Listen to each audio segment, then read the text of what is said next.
Defining Boundaries with Peta Cox. Welcome back to Defining Boundaries, the podcast where we explore the people, pathways and personal stories that shape our surveying and spatial world. Today I'm joined by someone whose journey is as deep as the oceans she maps. Born and raised, see, got one in there. Born and raised in Shellharbour on New South Wales South Coast. Well, that's South Coast for me. Rebecca Formanek has built a career that spans the Great Barrier Reef, the Tasman Sea, the US East Coast, and some of the most complex offshore environments in the world. Rebecca is a Category A Hydrographic Surveyor, JEBCO scholar, ocean mapping specialist, independent offshore professional who has worked with organisations like the CSIRO, NOAA, UNH, and Alpine Ocean Seismic. Oh, did I get that right? I'm reading so small here. I need to make it bigger. From judging deep sea seamounts to processing multibeam data on research vessels, her career is a mix of adventure, precision, science, and resilience. Exciting. That's very nice. Very nice introduction there, Peta. Thank you. Hi, Beck. Thanks for joining Hello. me. Thank you for having me. So Beck and I go back a while now. We met quite a long time ago, but she's been gallivanting around the world since then. Indeed, I have. Yeah. So lucky. I'm so jealous. All right, let's get into that a bit later. So let's start at the beginning because it's about a story about where you got to. So, born and raised in Shellharbour. What was it like growing up down there? And I say South Coast because it is kind of south of Sydney, but not over the bridge. No, I was going to say it's not as south as me. No. But I think during COVID, everyone learnt where their area was, and up past Windang Bridge was the South Coast. So we were like, we're in the South Coast. We've got extra liberties than everybody else, which is great. But it's just, I guess, Shellharbour, much like the South Coast, you're just ocean focused. Everything, is on your doorstep. I was very lucky to live in a house that was like walking distance to the sea, and so that was kind of our backyard. We're in the rock pools. As I grew up, I started snorkeling and spear diving. It was great. It was really awesome to be able to have that in your back pocket, and just no matter what the day was, you were kind of hanging around the ocean and the sea. Yeah. It's pretty good, isn't it? Yeah, because I was pretty much the same down in JB. It's just like, 5-minute walk to the beach and you just had everything there. Exactly. And it kind of like the forgotten beaches. Like, yes, summer wasn't like it is now. It was really quiet. There wasn't like loads and loads of people everywhere. And yeah, it was nice and quiet and lovely. Yeah. Yeah. So that sort of water pulled you in. It was just your happy place? Correct, yeah. I think it only solidified further as I became a teenager and started, snorkeling and free diving and really, spending all day in the water and seeing it more as like a place of sustenance and personal growth for myself as well. Mm-hmm. What, when you sort of realised that the water was your happy place, how did that lead you into actually where you've ended up today? Because you've had a few different jobs along the way. Yeah. So I think my biggest itch I think I didn't really actually realise how intrinsic the water was to myself until I moved away from Australia. So when I was about eight after school, actually prior to that, I never got when I went to high school, I never really got a university grade. Like a lot of my subjects I did at school were arts. And I was like, no, I'm never going to university. I'm going to travel the world or whatever I was going to do. And so I just was bopping along, and I was working in a cafe after I finished school, just saving up enough money to get out of Australia and see the world, as most 18-year-olds do, I think, in Australia, feeling so far away from everything. So I did all of that.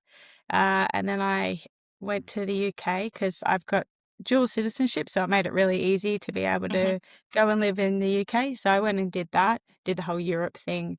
And I lived in Scotland for a year and a half. And then I moved to England for another year and a half. And I think it was while I was living in England that I was like, oh God, I haven't been like fully submerged in water in a long time. And that felt really strange. Um, and Yeah. so then I was starting to unravel the pieces. And I went I got a summer job teaching English in Italy.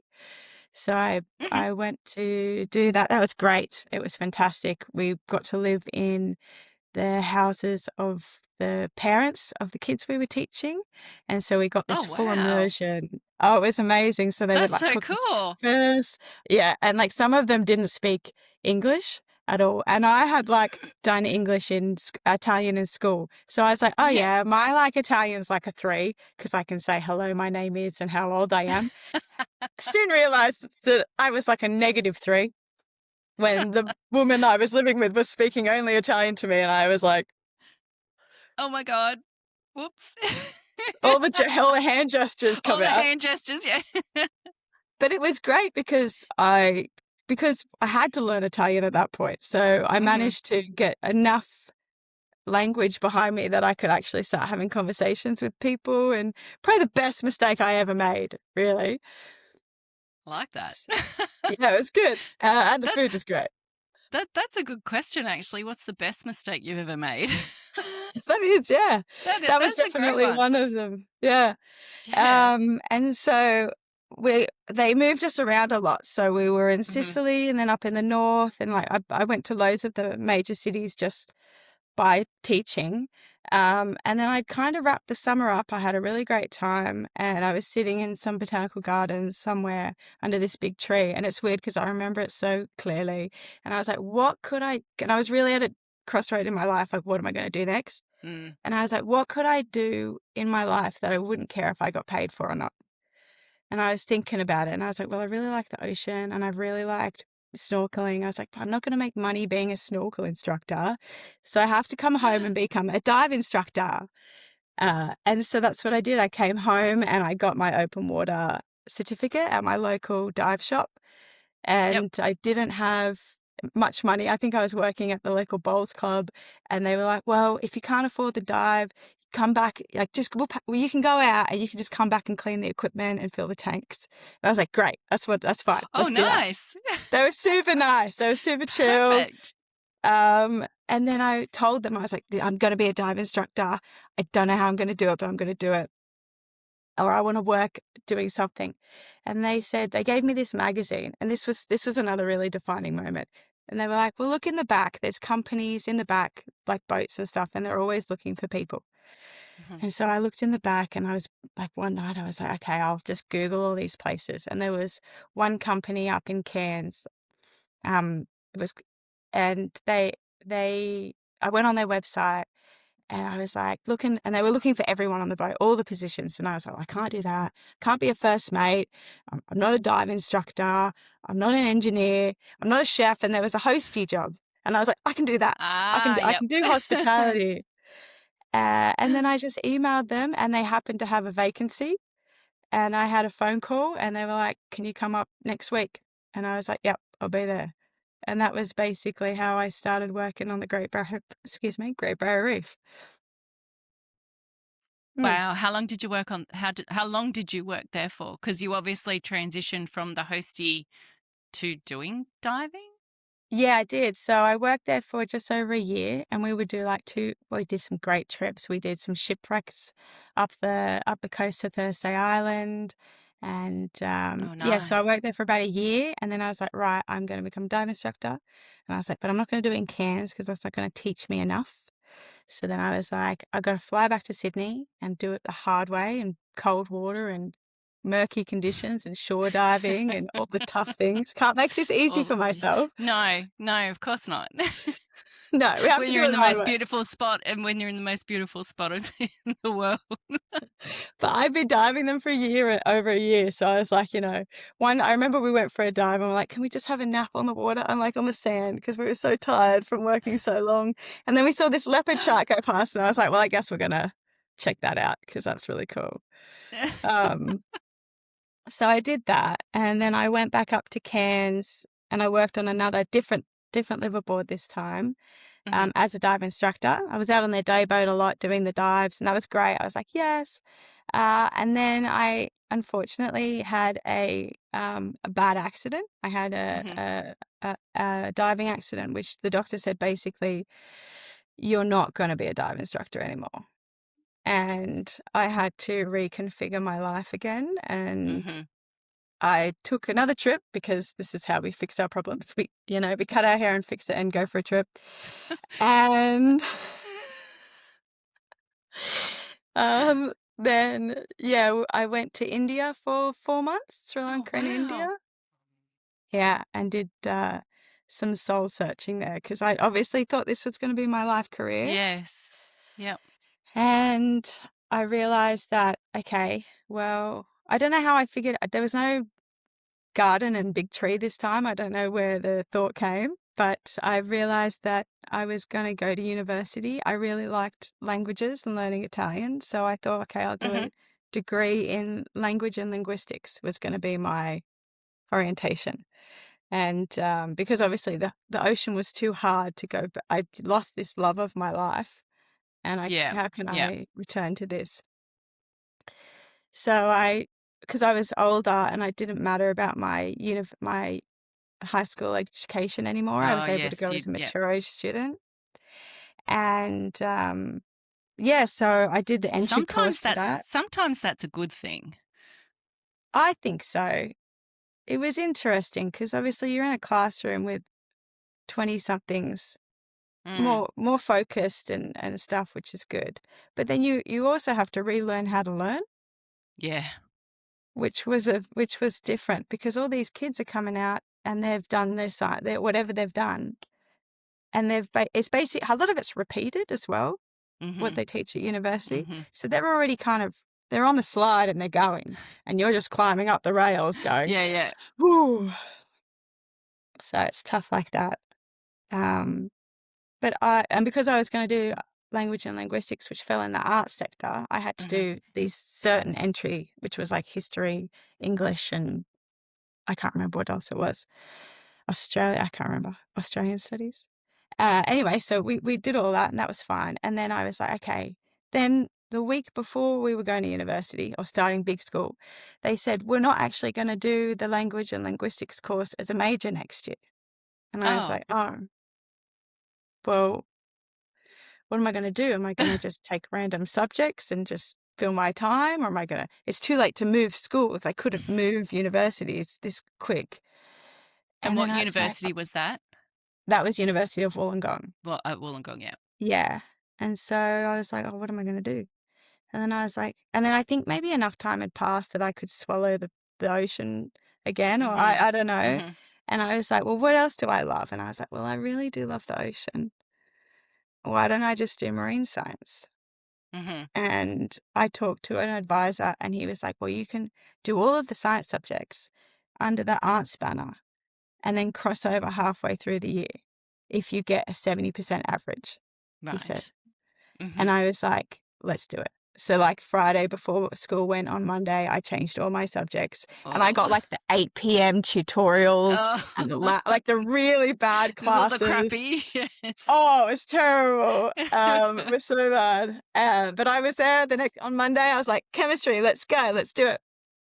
And I hadn't done chemistry since year 10.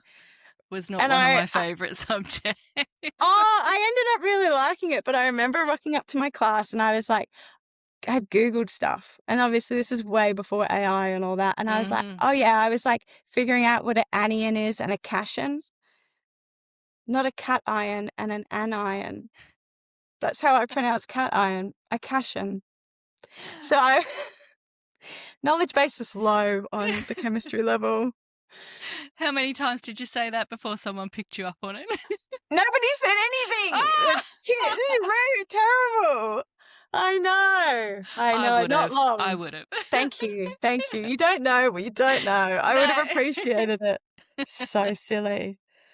But that's where I was at. So yeah. But I don't think I've worked so hard on anything in my whole entire life. If I wasn't at the library, I was sleeping. You know, I was so dedicated.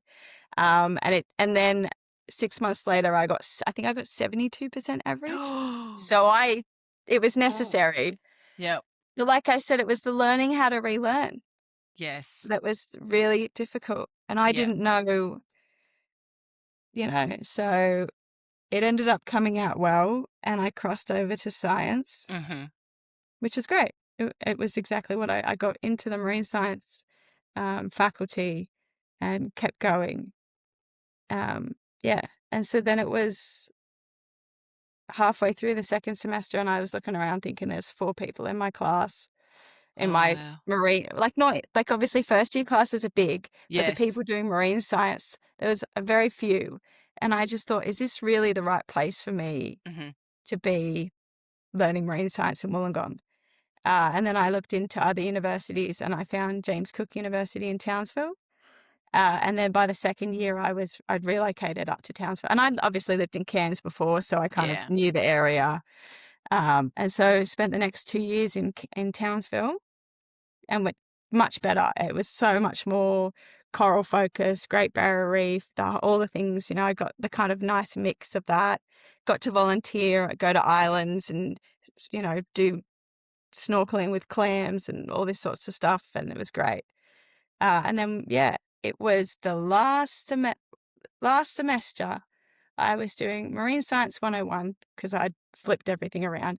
And one of my professors gave a talk about remote sensing and he put 1 or 2 slides up about hydrographic surveying. And I was like, that's it. That's what I'm going to do. And I emailed the contact who was Rob Beeman on the slide. And I was like, how do I do this? Yep. And then he took me back to my professor, James Daniel, who was the first second. Well, he was one of the JEBCO alumni as well.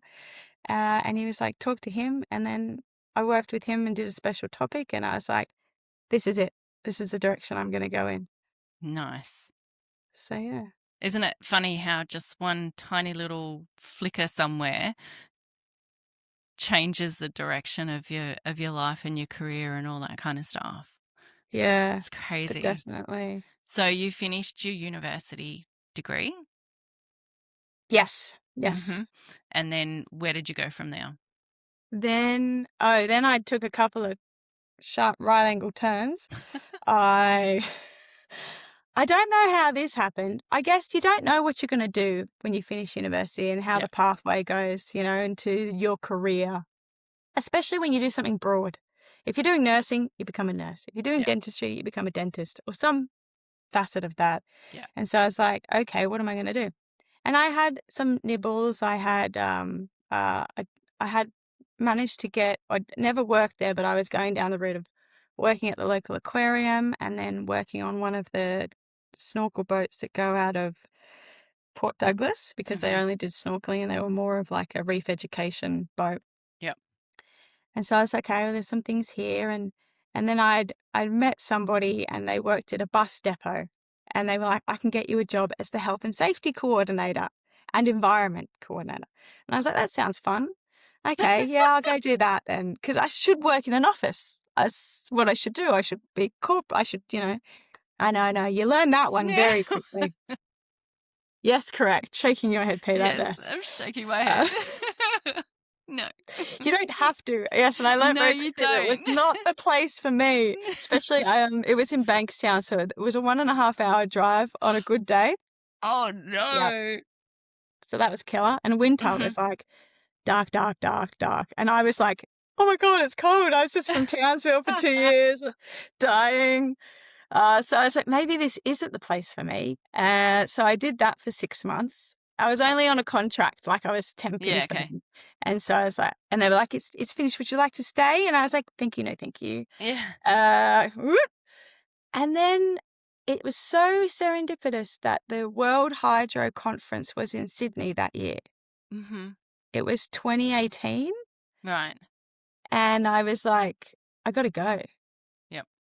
And I was like a little study bug. I looked at all the researchers, looked them up on LinkedIn, found out things I could talk about them with, like all the companies. I was like doing I had like printouts on the train on the way up, trying to memorize everyone's little backstories.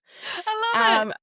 I was like going to talk to the ladies because there was about 4 women speakers. You know what it's like when you go to those places. You're like, where are they? Where's my Where's my team? They're Women assemble. It's getting better, but it was, I mean, this was 2018, not that long ago, but it was long enough. And I just started annoying people until people gave me jobs, basically. Mm-hmm. And it was great, actually. I will say John Mashke was pretty integral into how successful I was there, because he was very supportive from the minute I emailed him. He was like, come to the dinner, come to this. And like really didn't make it was, and like I was like unemployed, just trying to, hit my break. Yeah. So. And so from that conference, where did you end up with your first job? Well, I did internships. I got a lot of internships from there. Right. So Revelair, which was PHS before, invited me down to Adelaide, and I spent 2 or 3 weeks down there with them, and went to Port Hedland as well. We went out and did a job. Actually, Matthew Bastille will be the first person who ever took me out for a hydrographic job. So I saw him recently, and I was like, you were the first person, my first job. And we were doing just circles around pylons at Port Hedland Harbour, and I was like, oh, maybe I'm not cut out for this. I was getting very seasick, and I spent years on boats by that stage, and I was like, this isn't normal. What is this? This is what it feels like. Oh, I don't like this. But that was funny. And then I went down to the Southern Ocean with CSIRO on another internship, which was phenomenal. That would have been amazing. So what did you do on that one? We were mapping and dredging seamounts in the Lord Howe Island chain. Which was fantastic because we were getting all these manganese nodules up, and we found a whale bone. It was amazing. It was really cool. Wow. And the boat is huge. Albatross. It was just like taste the sea. I was like, this is great, So, and I got to work with some really good people there as well. And so that was an amazing experience. So I was just getting all these like amazing experiences just from being at that conference. And then I talked to a lady there, and she was like, oh, I know a guy who's starting a company in Wollongong. You should contact him. And I was like, oh, that sounds perfect, because obviously I was with my partner who was living in the local area. It would be great to stay there and not have to move. And so I was like, okay, let's do that. So I emailed Richard Cullen, and the rest is history. The rest is history. And he was, I guess he'd had his company for a while, but it was kind of me and him for a while, which was really, really, I'd say this is probably one of the best things I ever did, was work for Richard Cullen, even though at the time I wanted to pull my hair out because it was such a steep learning curve. Not because I worked for Richard Cullen. That came out real. I'm sorry. Listen to this. I'm so sorry, Richard. It was really good, and I've told you this. But in now. We both know Richard, so it's we can laugh about this. It's true. It was such a steep learning curve. Yes. Yep. Correct. Yes. Because I hadn't done. I mean, university teaches you how to do science. It doesn't teach you how to do hydrographic surveying. Yep. So.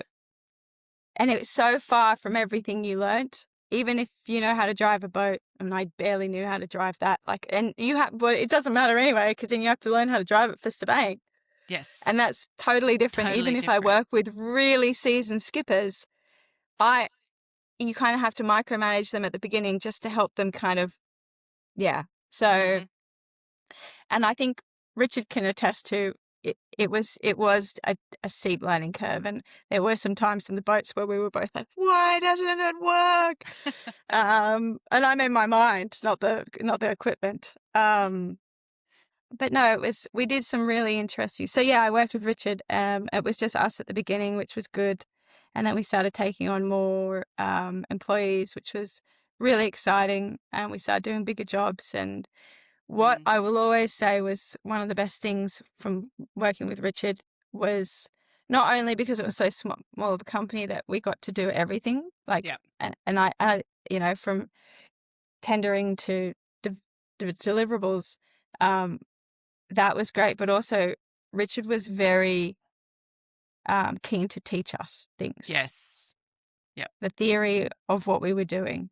Mm-hmm. And I think that's such a special thing to do for your employees, because I work with other people now, and it's not a common thing. Yeah. Yeah, that just passing that knowledge on, and not just push this button or do it this way, or whatever. It's like, we need to do this because of these reasons behind it, sort of thing. Exactly. Yeah. Exactly. And always taking a step back. If we didn't understand, step back, and repeating as well. Like, Mm-hmm. I don't know how many times we did the same thing, and sometimes you just get one step closer, but you wouldn't get to the finish line. And his patience in going back a step and then another, that was very admirable as well. Mm-hmm. And that's where we first met. We met. Did we do that? We put on a conference and you came to that. Is that the one at Wollongong? That's right. So you had been there for a little while. Yeah. Yeah. Yeah. So how long were you with Richard? I think somewhere between 3 and 4 years I was working there. Yeah. Yeah. Yeah. And then so from there, because where I'm sort of getting to is that you're a Cat A, which means that in the hydrographic world, you've got to do different courses. There's different levels within the training side and qualification side of it. So when you were with Richard, were you doing any training on the hydrographic side, or was it after that? Obviously we were doing theory on the whiteboard and things, and he was teaching us things, but obviously that doesn't formally count to anything. And I did apply for my Cat B certificate, a qualification rather, but my degree wasn't recognised as a even when I mapped it out. So I needed to either do a surveying degree or get the magical golden ticket of the Cat A certificate. Yeah. And I was looking at going to Plymouth University, which was going to cost me a lot of money, even though I was a British citizen, because I hadn't lived there for 3 years. Even though I had lived there for 3 years, like a long time ago, Previously, they were going to make me an international student, which doubled the price. Ouch. And yeah, but I'd been lucky enough that I just worked offshore. So I was like, okay. So, because I'd subcontracted for Blue for a period of time in the Bass Strait. I was like, okay, well, worst case, I've got it there. And if I need to do it, it's a big investment, but I'll do it. And somehow I managed to be lucky enough to get the JEBCO scholarship, which is basically they take 8 people from around the world every year. I think about somewhere between 50 and 200 people apply every year. Wow. They try to make it a combination of developed and developing countries, so we can handshake each other. Yep. And I was selected in 2022 for Australia, from Australia. We had in our year, we had a member from Australia, Ireland, Kenya, Tanzania, Morocco, and Nigeria. Wow. Yeah, it was a really interesting cohort. It was really cool, especially cultures I didn't really know anything about. Yep. So that was fun to learn about. So everyone applies. It's basically you have to show that you have a real interest in hydrography and that you want to give back to your country in a way, and take the capacity home that they're teaching you, that you're going to continue the training and not just grab the certificate and go off to the next thing. Yep. Then, so, and it's in America, so it's in New Hampshire, at the University of New Hampshire, And yeah, so I was awarded that in mid 2022. And so and that was a really nice way to leave Richard's company and Yeah. HCS, because obviously Richard was a panel member for the certification process. So he really understood that this was the best pathway for me to gain my level 1. And that was all I wanted at that point. Yeah. Level 1. Yep. So I moved over to New Hampshire in 2022 and started that course. And that's pretty much all I did for that year, because it's so jam-packed. Oh, really? Oh, it was so full on. They pretty much jam a master's level in a year, pretty much. Wow. I think we had like a month off for the whole time we were there. Mm-hmm. But it was amazing. I remember I got there and I was like, there were some big names there, and I was like, oh my God, fangirling so hard. I was like, he invented Cube. Oh my gosh. Like I was just like, wow. So it was really cool. And it was amazing. Just for those that don't know much about hydrographic surveying, you mentioned level 1 and there's Cat A and Cat B. Do you want to just explain just a little bit about what the differences are and what they mean? Yeah, okay. So you've got the level 2 or the Cat B surveyor. The level part is the certification that the panel, that a group of educated people give you once you've proven your competencies. The Cat B is the certificate in which you get. So that would be like a survey technician. Yep. And then level 1 would be your overseeing surveyor. So someone who can legally sign nautical charts. They're kind of more in charge. They've got a more in-depth knowledge of surveying. Yep. So, so idealistically, that's where you want to get to, but getting to that point is quite difficult. There's not a lot of places that you can do that. As you know, yeah. So in Australia, we don't have any. We have some Category B courses at the moment, and they're doing really well, which is great to see. In terms of Category A, there's nothing in Australia, and I don't think in New Zealand anymore either. Oh, okay. I'm not sure. Don't quote me on that one. Yeah. There are, obviously, the University of New Hampshire is one. University of Southern Mississippi is another one, at least in America. And obviously there's naval pathways, which are quite strong in different countries. Yeah. But it's a very limiting factor, and especially because Australia requires the level certification especially for nautical charting. And Australia is really pumping the nautical charts accelerator right now. So it would it's kind of it's such a double, like it's such a, I don't know what the word is. No, I know exactly. Yeah. I can't think of it either, but I know exactly what you mean. It's really tough when they're saying, but you require this certificate, but we have no means in which for you to acquire it. And that was something that I really struggled with. Actually, I gave a talk at a conference in Cairns, I think in 22 at the beginning. And I basically said that. And I said that, I'm probably one of the most motivated people you're going to see, going to that conference in Sydney and just being like, this is my direction. And if it's so hard for me to get to the point that I need to get to, maybe I'm just going to leave. Yeah. How are you going to get other people into it? And that's someone who's motivated. Yes. Yeah, exactly. So, yeah, I hope we'll see where that goes. I think Tasmania is doing some good things at the moment, University of Tasmania. I was going to say that because I thought Tasmania was doing something, and I thought Western Australia had something happening as well. So I'll look into that one. Yeah, I know Tasmania's definitely got movement. I don't know where they're at with that. I haven't kept an eye on that, but I think it's coming. I hope. Well, it kind of needs to, and I think people see the demand, see the need for it. So we'll see how that goes. Yeah, yeah. So part of the technician level is that you've got your surveying component, and then there's a hydrographic component to it. So that sort of with the experience will get you your Cat B. Is that right? Yeah. Yeah. Yeah. Yeah. Okay, so one full massive year overseas then led to what? Then, because you've done a degree in America, they let you have a 1-year visa.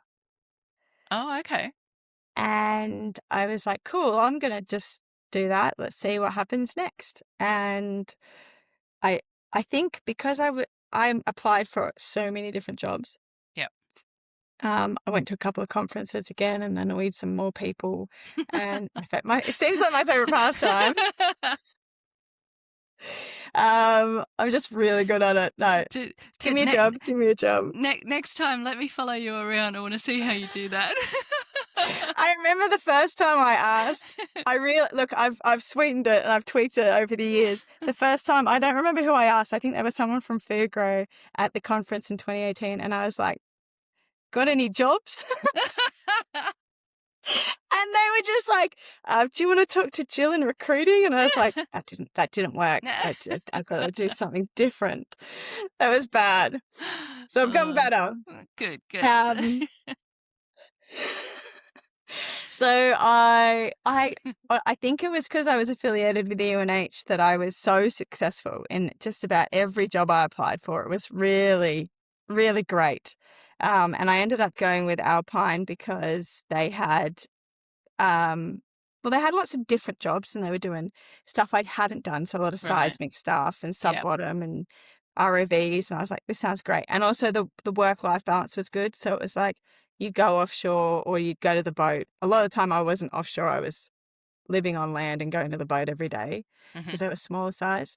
But then when you were off, you were kind of off. And I was like, oh, this is great. I can travel around America. I really want to see some parts of the States because I don't know how long I'll be here for. So that's what I did, and it was really great. I worked a lot out of New Jersey. First time surveying in the snow, which was horrible. Yeah. I remember I came to work one day with these gloves I got, and they were like fleece lined and like rubber gloves on the outside so your hands didn't get wet. Yeah. Because that was the worst thing, like putting the gear in the water and then being like, oh, my hands. By the end of the month we were there, every single person on the boat had a pair of these gloves because I started a trend. But it was cool. It was great. I got to do lots of different things as well and work with people and manage my own surveys and really different things. Went down to, so lots of different things there. And then, we went to France as well. We did some surveys in France, which was great because we got a couple of weather days and went down the markets, eat some oysters and, do the whole French thing. Lovely. What sort of surveys were you doing in France? What were they?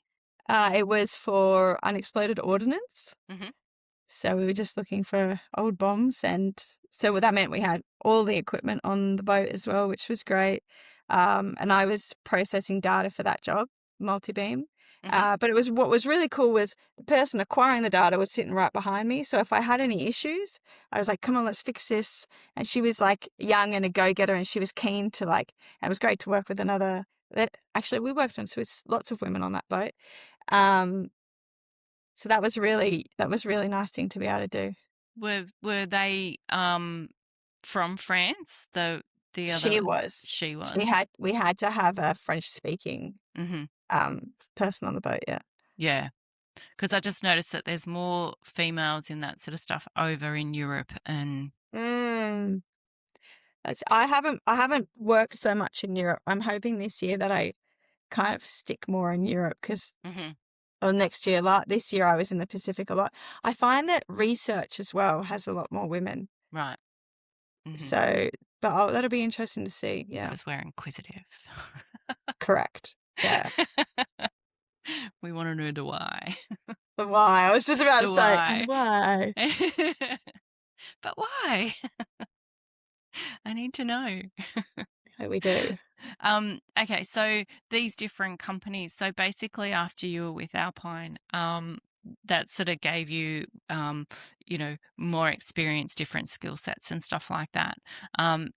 Was that your last job because now you're basically an independent and working in different places. So how did you get to that point?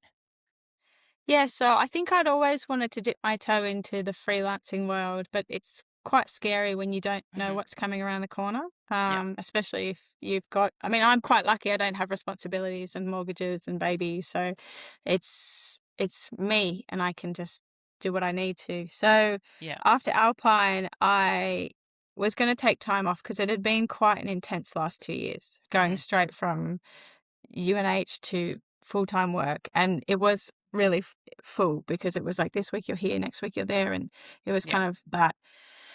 So I was like, okay, I'm just going to take a few months off. I came back to Australia, and I also hadn't been in Australia for 18 months, so I was like, need to see the family, really need to ground myself. So I spent 3 months in Australia, and then I was like, well, I'm kind of in a really good place financially, and I'm here at home, and I just started asking all these, like reaching out to recruiters about work. And then I got a job and I was like, okay, well, this is kind of, I did want to see how this works. Because the other thing with freelancing and contracting is you get to work with heaps of different people and do lots of different jobs. And I like the idea of that. And this year I'm going to be trying to apply myself into more challenging roles and into positions that a little bit less usual for me. Right. Such as? And I like that. I'd like to do more remote operated surveying. Okay. So while I was in France, we were working out of the is it IX Blue still? IX Survey? The where they do the DRIX, where they have the DRIX, they put together the DRIXes, those red little boats that do autonomous surveys. Yep. And they said they do training programs, so I want to try to get onto that next year. And they were great. Oh, it was a great place. It's a beautiful place of the world too. So that's where I'd like to move into, and also more in charge positions, because that is one of the requirements to get your level 1 is that you have to have so much experience in charge. And I think I have enough. This is the horrible thing with this, is that you never think you have enough. Yeah. I think I'm ready, but I don't know if I'm ready. You're ready. I don't know. Come on. But I think as well, like when I went for my level 2, I didn't get it. And so I'm a little bit, I don't know.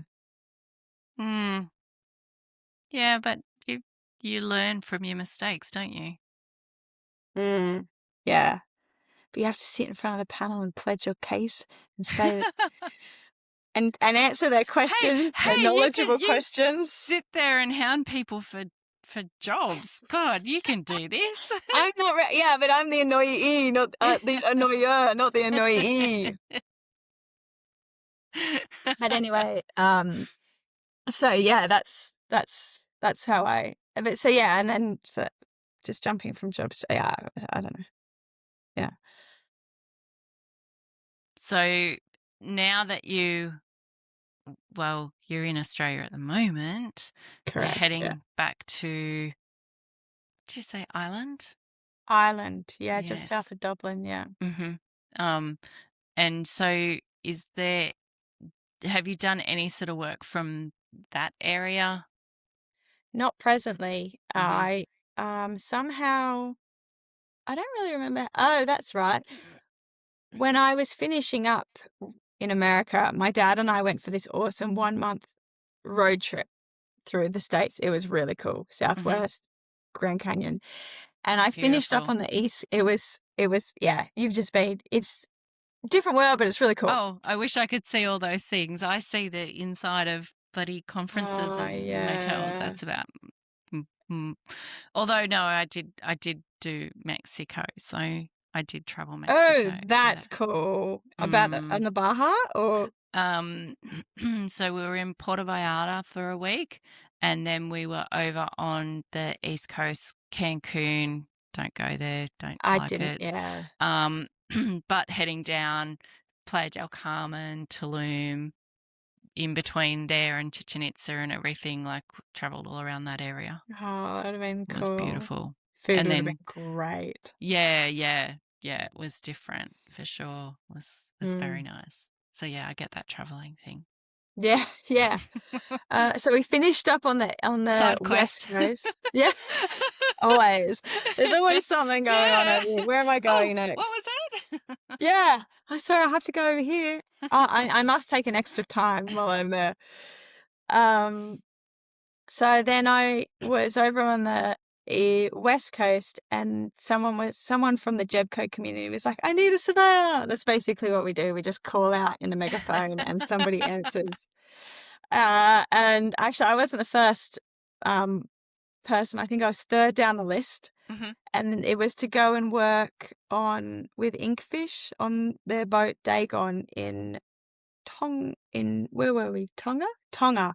Mhm. Mapping the Tongan Trench and Wow. testing out some USBLs. Yeah, I was like, yes, this is something I've always wanted to do, deep sea mapping.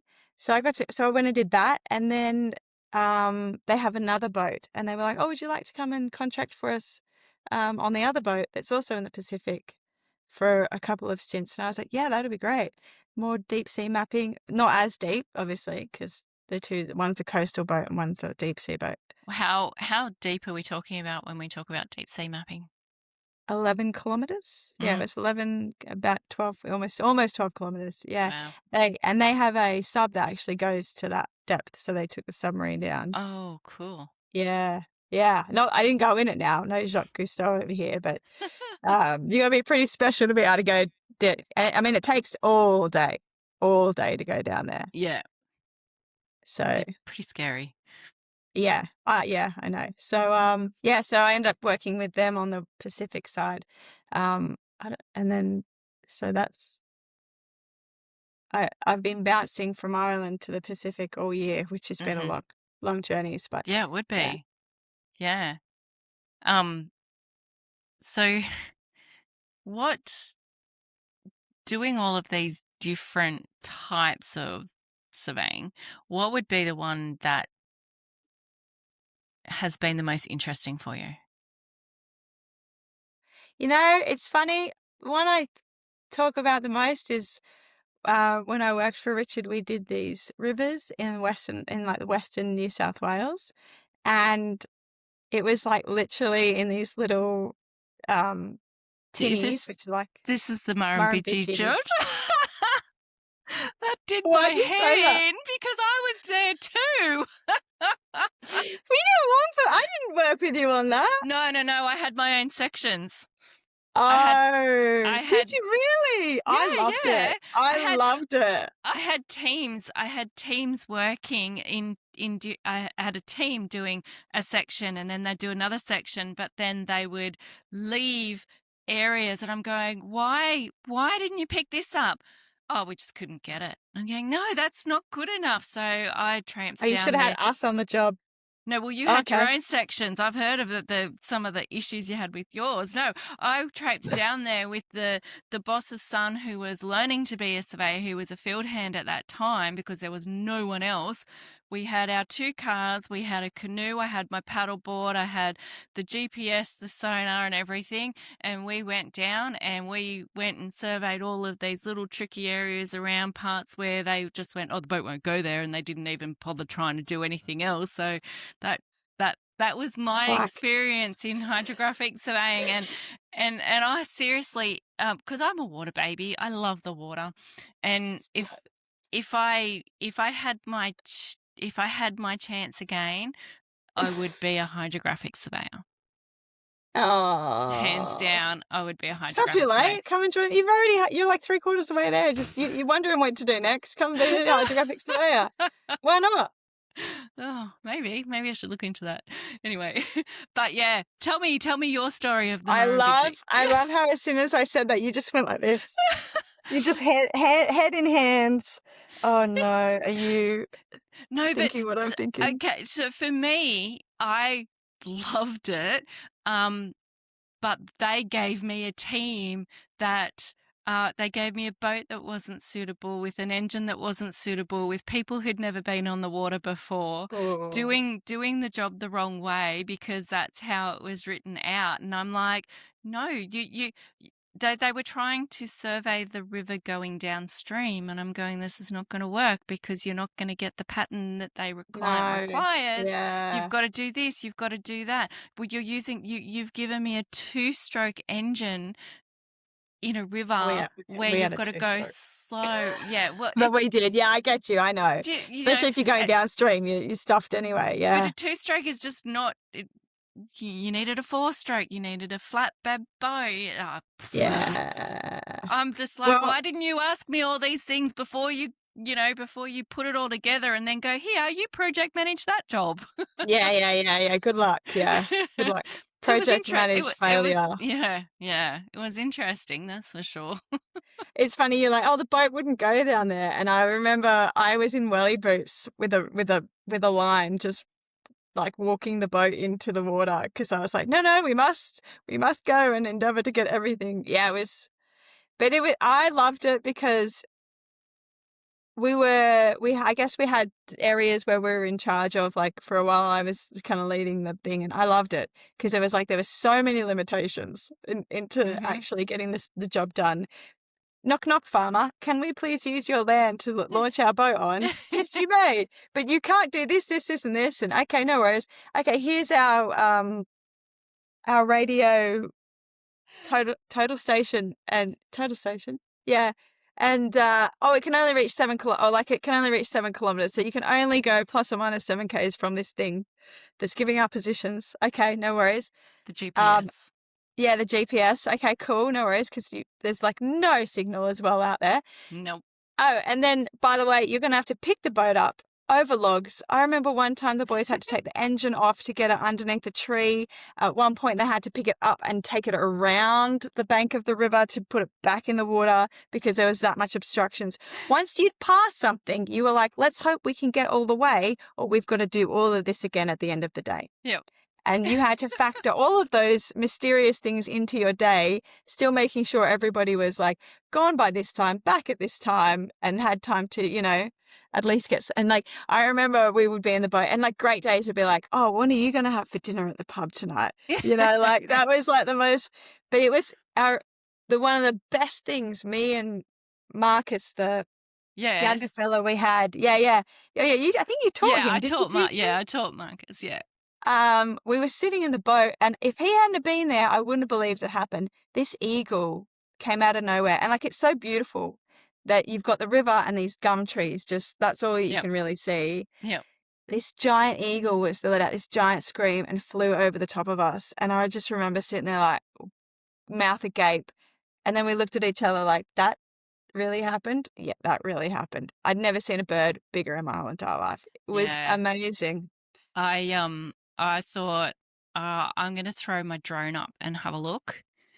And as we were going over a section, and I threw my drone up to have a look and get it to follow us and everything, and all of a sudden there was this massive eagle, and it was coming for, and I had the tiny little DJ drone, and I went, yep, come back. Otherwise it was. You got it back. Oh, that's good. I got it back. I'm just like, I just looked up and went, oh no, come home. Hurry up. Press the home button. Yeah. Yeah, it's rough out there. It's definitely rough, but I think I love that aspect of it, just not knowing what was the day going to bring, but making sure everybody knew what they were doing, and everybody worked really hard. It was such an achievement to do that job. And I remember it. And when I think of Australia, that's exactly what I think of, that river with the gum trees. Yeah. The red dirt. Oh, yeah. Yeah, the for red sure. Dirt. Yeah. Miss the red dirt. I just remember the first time not realizing they let the water go. And so Oh, yeah, they did that, didn't they? Yeah, and so at one stage it's low, and the next minute it's high over, over causeways, over bridges, and all that kind of stuff. And then because they do that, there's so much debris floating Yes. through, and it's just like, oh my God. Yeah, I remember that was one of our frustrations too, for sure. Also, there was another area where where it was rapidy and we couldn't get up some of the rivers as well because it was, it was definitely dynamic is the word I like to use to describe that job. I had this canoe where we attached timber to it so that we could have one of those little trolling engines on there. Oh, cute. So that we could actually get into certain places and stuff. Yeah, until you're trying to go upstream with a trolling engine and the river's flowing that fast that you're sitting there going, are we even moving? Because it didn't have enough power. It's like, Time to get the oar out. we're going to go sideways. We're going to get near the edge of the bank, and then we'll go up, and then we'll go across again. Because we sort of came down to pick up this certain area and everything where we launched, and we got all of that and everything. And it's like, okay, let's get back to the car. I think it took us. Oh no! At the end of the day, it took us longer to get back to the car than it did to do the whole survey part of around the island. Oh, I loved it. I loved that job. It was so challenging. Good. It was so challenging. MacGyver, you had to be MacGyver. Yes. There was sections where, as I said, I had my paddleboard, and I ended up putting timbers on my paddleboard. I had a milk crate. And then I had a bag, a waterproof bag sitting inside the milk crate, and then I had timbers attached across of it because then I had the GPS on one side. No, I had the sonar and GPS on one side. I had the engine attached to the other side. So here's me on my paddleboard. And then I went out there and didn't take my paddle with me. Oh no! Oh, good work. And went down a section and went, punt along the river. Oh, shit, how am I going to get back? Oh no! It was so much fun. I got back. It was good. Oh, yeah. That's good. Well, that's interesting. That makes me so happy that that's one of your most. No, that's nice to be able to share that with someone as well, because I always try to explain it. I was like, no amount of explaining can actually make you understand the roughness that was that job. Yes. Yep. The boat full of spiders, snakes, places. We had one try to get in the boat at one point. Swimming along the river, and it was quite funny. But yeah. I was checking an entry or a section that the boys hadn't done, and I was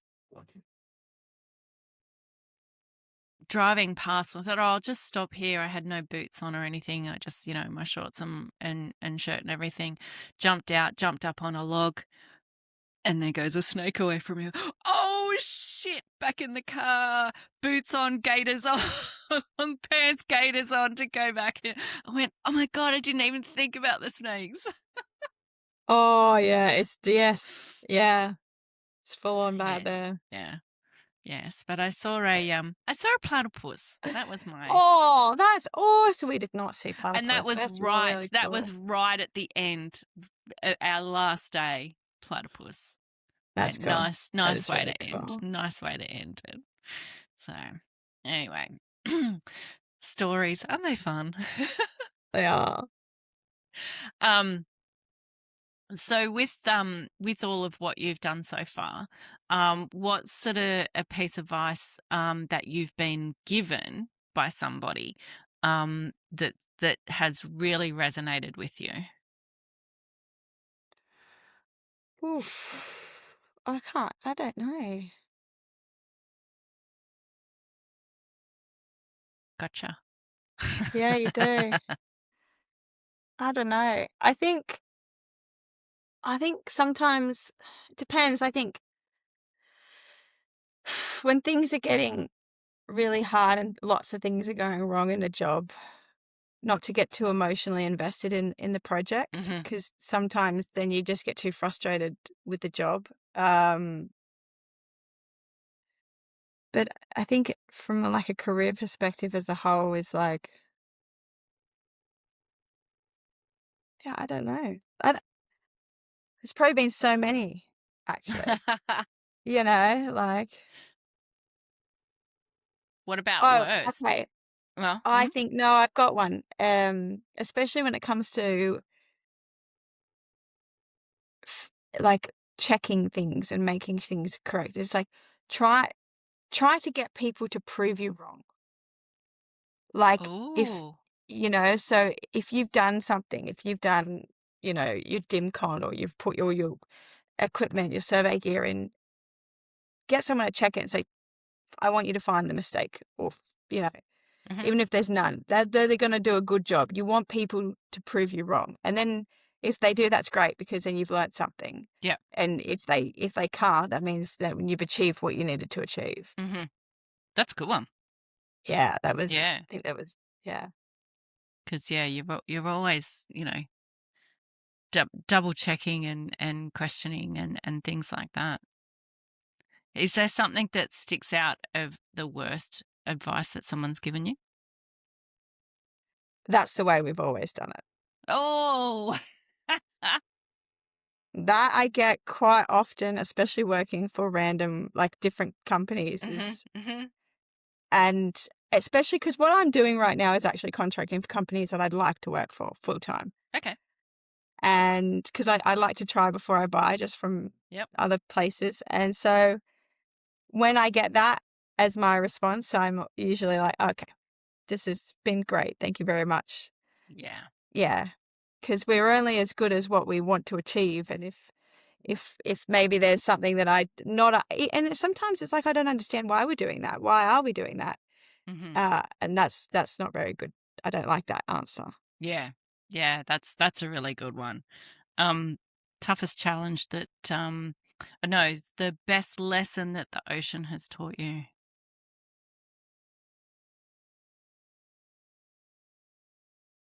Hmm. I have an answer for this one. Oh, okay. Well, that's hard because it has taught me. Oh, I would get emotional talking about this just because of what's your answer then? Oh, mine is basically never trust it.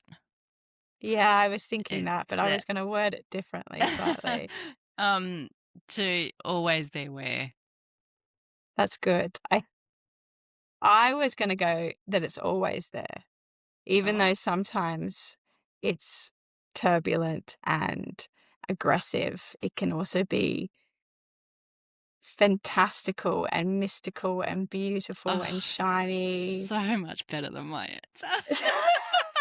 But I guess it's ever And present, it and so resonates with me. and no matter what you're going through, it's all, it's such a grounding force, even though it's so Yes. fluid and dynamic. And I Mhm. think that they call it like blue health. Like people just go and sit and watch the ocean, and they find it calming, even if it's not calm. I did it yesterday. Yeah, I mean, I do it. I have to be like, go find the blue. Where is the blue? I'm driving down to Cronulla going, "Oh, this traffic. What are you?" But then I got there and I just sat there. And I think I sat there for an hour just watching it. Oh, sparkly. Just watching it and going, "Why didn't I bring my swimmers?" Ah, yeah. Like, what have I got that I can swim in that I don't mind getting wet and Yeah. for taking the I was day? thinking about I had to go and do the food shop after, so I'm like, "Ugh, Ah, that's not gonna work." no one Just wants to be sitting there. cold in aircon. No, Yeah. just sitting there watching it was enough. Um, okay, so you've had a really cool and interesting journey to get to where you are Thank now.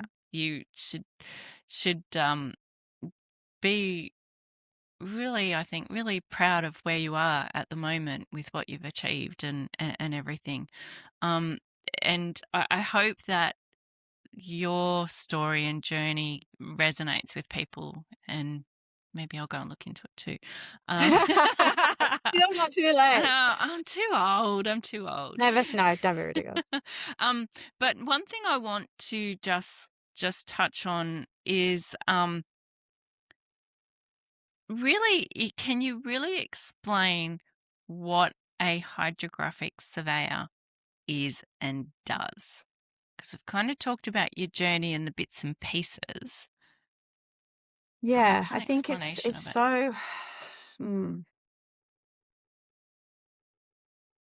because to say map the seafloor, that's generally what I tell people I do. Oh, I map the seafloor, and they're like, "Whoa!" And I was like, "Yeah, yeah, it sounds cool." But obviously, when you get into a job, you get into the day to day, and then it kind of, it becomes anything becomes a day to day. Yeah.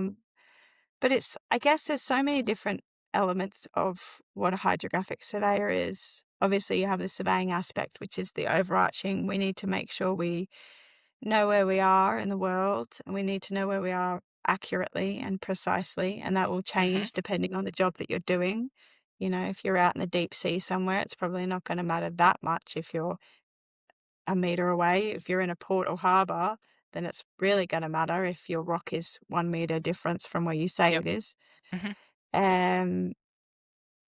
Is that kind of, I don't know if that's the Yeah. avenue in which Yeah. you're. No, just sort of, some people have no idea about Yeah, hydrographic surveying, and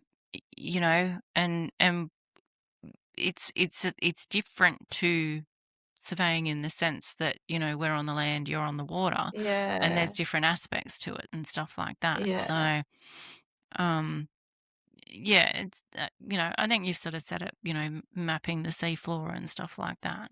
yeah. You're basically making a topographic map of the seafloor. That's how I generally explain it to people. Those things you made Yep. in geography in school, or we make those but underwater. And obviously, when you're doing it in a dynamic moving, you're on the ocean, so you've got all this motion. I was like, did I say motion twice? No, you're on No, the you're on the ocean, you've got ocean this with the motion. motion. So you have to put that into your like, your outputs and everything. So we have all these fancy equipments that tell us all of these all these how much we move in this direction and all the different directions, and that helps us to paint a more accurate picture of do, that do you call topographic that map. pitch and tilt and Yeah, stuff like pinch, roll, pitch, roll, heave. pitch? So when you're in a boat, obviously, yeah. So that's what that is, and there are different little fancy mechanisms that calculate all the degrees of those motions, Yep. and they're put into the output of where something is underneath us. And obviously, the sonars we use it's like a bat or a dolphin. You send the noise out, and then they listen for the noise. And again, there's fancy things that those equipments do that fix those angles and direction of which way the sound's coming. Yep. Multi-beam you mentioned earlier, single beam. Yes. Do you want to just explain a little bit of Yeah. the difference with those? So single beam's just a single beam goes up and down directly vertical from the sonar. The Hmm. multi-beam, I'm making a lot of beautiful hand gestures here that I people, know. if they're listening, can't Oh, see. I And might get then this up onto YouTube. We'll see. so everyone can see. There's always a funny So dance that's when you do always multi-beam, rocking back and forth. And then the multi-beam is basically lots of well, I'm just going to make this simple. Lots of yes. individual beams in an arc, and Hmm. they kind of pulse out and receive back in very quick succession. And it's basically create.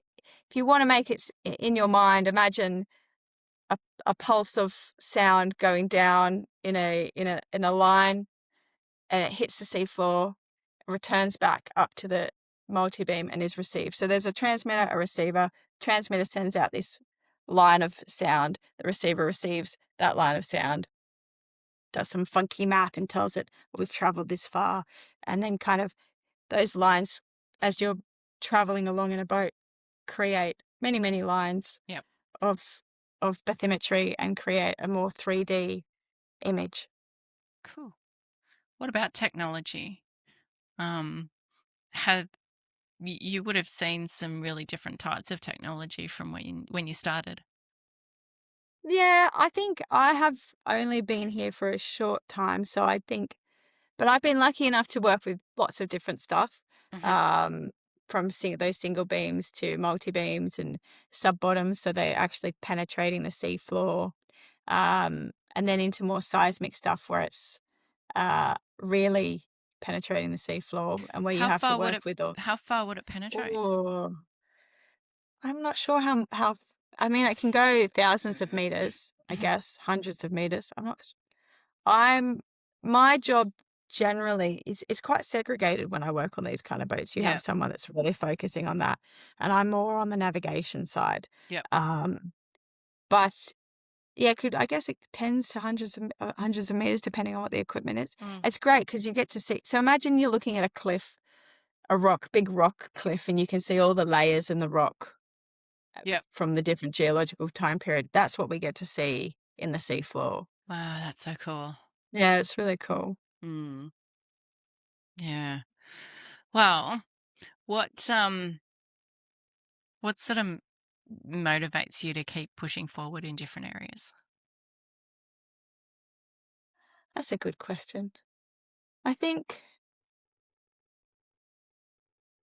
there's always something else, and especially the way technology is going right now is um, really going to make our industry different, with all this autonomous surveying Mm-hmm. and what that means for our role and how we're going to, either change or, which direction. So I'd like to investigate and explore those avenues a little bit Mm-hmm. more. That kind of motivates me. And also working with different people, learning different things. I feel like I'm just at the tip of the iceberg of my Yep. career. So I feel like I've got so much more to learn, and I'm really excited about developing my skill set and developing my knowledge. But the thing is, this job, and I think it's a similar, like, if you feel like you know everything, then it's time to move on. Yeah. Yep. Because there's always something to learn. Someone's doing something different, even just, yeah, watching people how they work. It's, yeah, Yeah. always something new. It comes back to that. Oh, we've always done it this way. Yeah, exactly. No, there are so many different ways and different people looking at changing and making things better and getting better data or whatever it may be.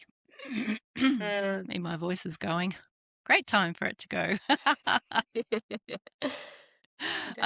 Well, in saying that you're just on, the cusp of your career and everything means we'll have to get you back in a couple of years and see where you've been.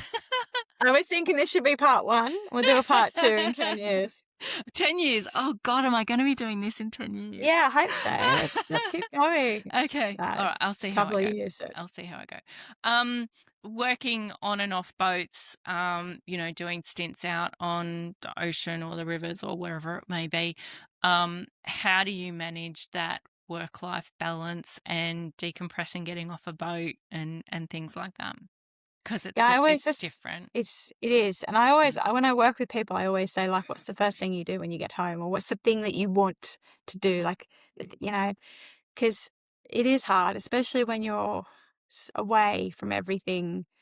I always tell people, because I say, oh, I probably won't work for a couple of months now. And they're like, what? I was like, yeah, but when I go to work, I work 12-hour days, 7 days a week. Yeah. And I'm in the middle of the ocean. I can't go to get a coffee. I can't do anything. And I love that. I really love that. And I always think, okay, at one point I'll get to a point where I don't want to do it anymore. Mm. And I thought I was getting there this year, and then I was like, no, actually, I do really enjoy this. But I think, yeah, the off-gassing is real. I think it takes a good week, I think, sometimes to, like, decompress from the Mm-hmm. whole venture, especially when you're working on the other side of where you live. Like, if your commute is really far. I think I'm getting better at it. But yeah, it's tough. I think it's easy to fall into the trap of just kind of like, oh, I'm just going to lie here and sleep for a long time. But you can't really do that Yeah. because life goes on. And then you miss Um, it. yeah. So I just, Yeah, I think the other thing I'm trying to do more is, and I haven't been very successful this time off, is kind of keep that momentum of knowledge building going. So at the moment, I'm doing this networking course, which is basically learning how to connect computers and do all this fancy networking stuff, which is going to be great.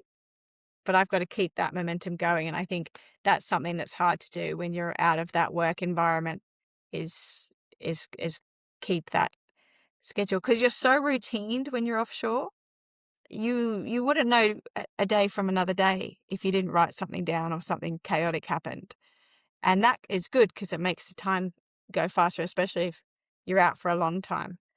And so when I come home, I try to not have a routine because I want my days to feel longer. I want my time to feel more meaningful.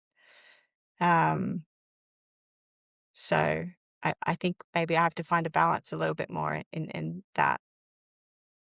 What would you say to someone who was thinking about getting into hydrographic surveying?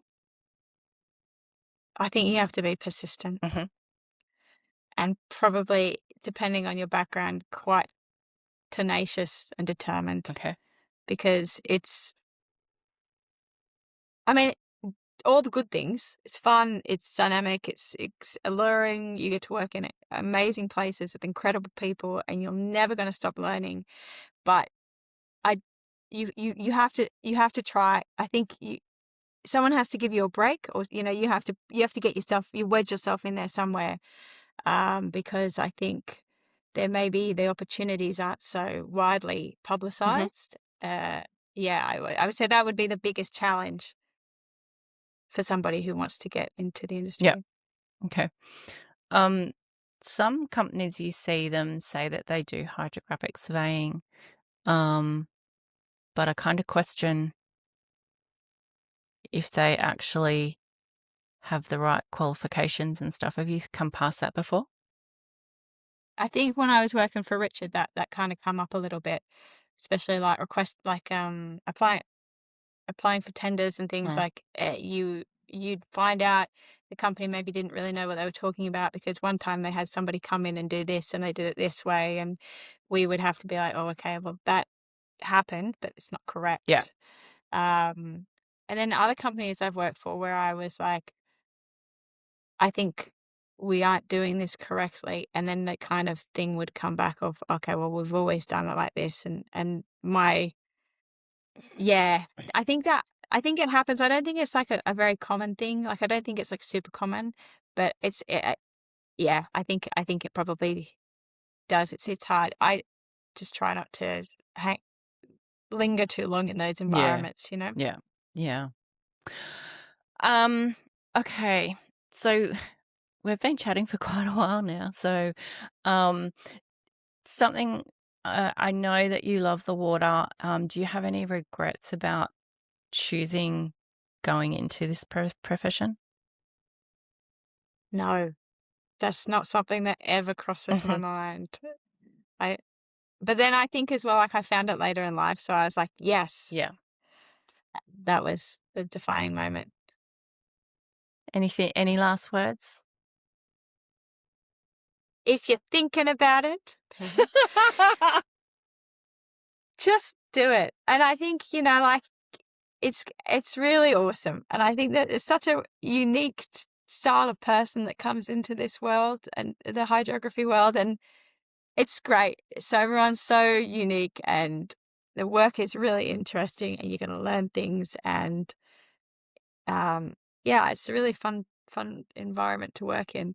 And thank you so much for having me, Peter. Oh, It's that's been all right. absolutely, We got it. it's been so lovely to catch I know up. it has. I'm going to do some quick fire questions to end it, but just Seatbelt goes asking on. for a friend. Do you know anyone that I probably do, actually. No, Especially Australia based. Like, go on. Oh, we'll see. We'll talk later.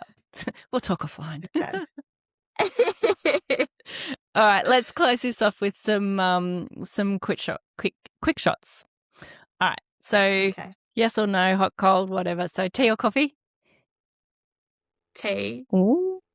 Sunrise or sunset? That's not right. I think for sunrise. I think I am a coffee person, but I was like, right now I'd have a tea. But I've been drinking coffee all morning. I clearly failed the first question. No. That's so funny. I would struggle to answer that one because I'm a tea first thing in the morning, and then I'm a coffee snob. I love my coffee. So, Oh yeah. So I think you okay, can say all right, well, both. we did that You right. can say both. Both. Hey, let's start Okay. again. Tea or coffee? Coffee. And then tea. Sunrise. Oh, both. I'm not good at this. Sunrise or sunset? Sunrise. Sup, diving or kayaking?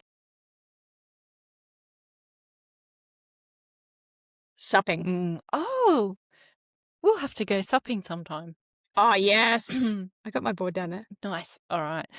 Favorite song or artist? Oh, it's got to be John Butler. He's my number one. Nice. Do you have a favorite book or movie? No, I'd say Sound of Music's probably my all-time favorite. Wizard of Oz, I think, is mine. Ooh, that's good. Yeah, I got to see that over at the Sphere. It was awesome. Oh, really? Yeah. Oh, that was was awesome. really cool. It was awesome. Most unusual place you've ever been? Solomon Islands. Okay. At a party, where would we find you? On the dance floor. Nice. I need a couple. Or the karaoke. I need a machine. couple of drinks, and then I'll be on the dance floor with you. Let's go. I just saw a post on LinkedIn when I was over in Vegas, and there was this band playing. It was not the best band, but they started playing an AC/DC song. So I'm like, yes, this is my song.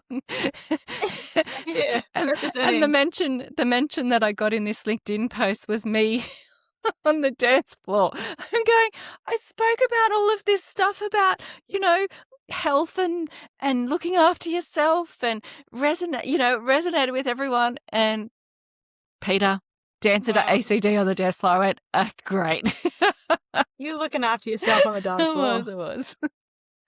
Where are we up to? If you could have any superpower, what would it be? Teleportation. Yes, that's mine. Mm-hmm. That's mine. That's the one thing I've said all the time. Who would play you in a movie? Oh, I don't know. I went real basic. I was like, what? Well, I was like, either probably Margot Robbie or Emily Blunt, because Australian Margot. But yeah. What would be the title of your memoir? Ooh. Oh,